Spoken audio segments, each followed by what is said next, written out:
Proses pembudayaan manusia Indonesia. Karena kita kan terlalu sering berbicara masalah infrastruktur yang keras, mengenai jalan, mengenai jembatan, mengenai pelabuhan. Tidak pernah kita berbicara mengenai infrastruktur lunak, yaitu kebudayaan. Apapun harus ada keseimbangan.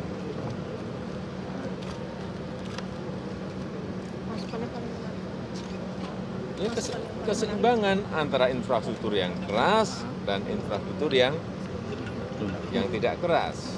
Inilah yang tadi kita berbicara dengan beliau-beliau para budayawan, dan kita berharap nanti akan ada sebuah tahapan-tahapan menuju ke proses kebijakan makro kebudayaan Indonesia akan seperti apa. Saya tadi juga minta tolong, minta masukan agar arahnya itu betul. Karena kita harus memulai itu. Jangan kita terus berbicara masalah ekonomi, masalah politik. Kita lupa bahwa ada sisi budaya, sisi kebudayaan yang juga harus kita perhatikan, sehingga lagi ada sebuah kebijakan makro kebudayaan Indonesia dengan tahapan ini yang akan kita rumuskan bersama-sama. Pak, salah satu masukannya Pak yang disampaikan untuk menyeimbangkan kebijakan itu Pak, salah satu masukan untuk menyeimbangkan kebudayaan itu yang tadi disampaikan di dalam apa? Banyak sekali, ini coret-coretan sampai seperti ini. Salah satunya Pak, apanya? salah satu masukan yang disampaikan Pak. Ya, misalnya masalah menumbuhkan kembali kesusastraan kita, kemudian juga menguatkan kembali diplomasi budaya kita, kemudian juga membangun pusat-pusat kebudayaan, tapi tidak di wilayah urban, tapi juga di desa, sehingga muncul pusat-pusat kebudayaan tidak hanya di kota, tapi juga di daerah, tapi juga di desa. Saya kira banyak sekali nanti kebijakan makro kebudayaan kita dalam rangka proses pembudayaan manusia. Pak, tadi di dalam Bapak sempat bilang Bapak mengakui bahwa di beberapa tempat Bapak lihat tidak mungkin untuk berekspresi budaya dengan baik. Contohnya seperti apa Pak?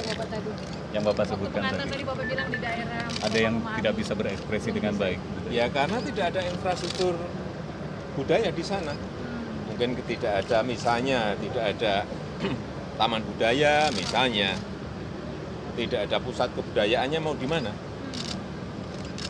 Mau di mana? Tidak ada ruang budaya, mau di mana? pemerintah mendorong. Inilah yang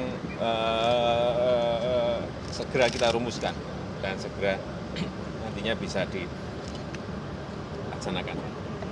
Tadi banyak dagelan-dagelan kayak di Bapak tawa tadi di dalam. Ya, banyak tertawanya kan, emang santai. Ada yang menyampaikan ya, tadi paling banyak tertawa karena tadi ada salah seorang budayawan yang mengatakan bahwa saya katanya presiden yang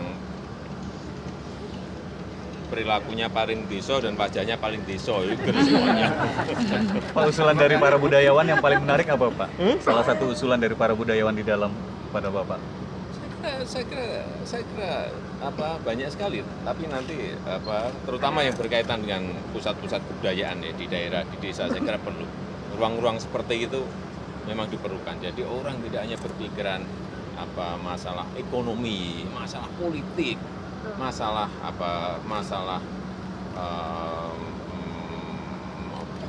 politik massa, masalah juga ekonomi massa. Artinya selalu kita tuh berbicara masa dua itu terus, padahal ada sisi yang lain yang sangat juga diperlukan untuk menyeimbangkan hidup. Saya kira itu. Terima kasih Pak.